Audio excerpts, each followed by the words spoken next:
ក្តៅហើយនៅក្បែរគល់ថ្នោតចាស់ចាំងមួយនេះស្បែកស្រអែមខ្លោចថ្ងៃធ្លាប់អង្គុយក្បែររូបបងខ្យល់បក់មកតិចតិចប៉ះនឹងស្លឹកដែលក្រៀមស្វិតយើងចែកទឹកថ្នោតផ្អែមក្នុងបំពង់ពងឫស្សីចាស់ក្នុងបំពង់ឫស្សីចាស់បងឡើងថ្នោតខ្ពស់ផុតកម្មជន់ដើរឫស្សីរឹងអូនចាំនៅខាងក្រោមមើលបងដោយក្តីបារម្ភញើសហូរស្រក់លើដីលាយឡំនឹងដីខ្សាច់សស្នេហ៍យើងមិនដែលប្រាប់តែដឹងតាមរយៈភ្នែកដឹងតាមរយៈភ្នែកអូស្នេហ៍ថ្នោតចាស់ងើយមិនដែលរលាយបាត់ទេ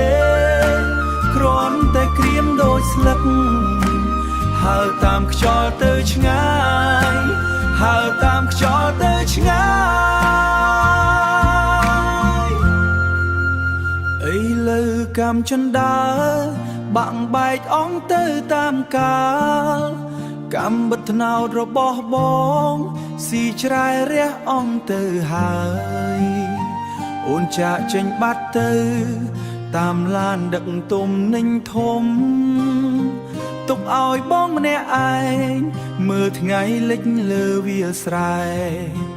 លើវាលស្រែហួតហើយក្លិនផ្សែងភ្លើងហុយមក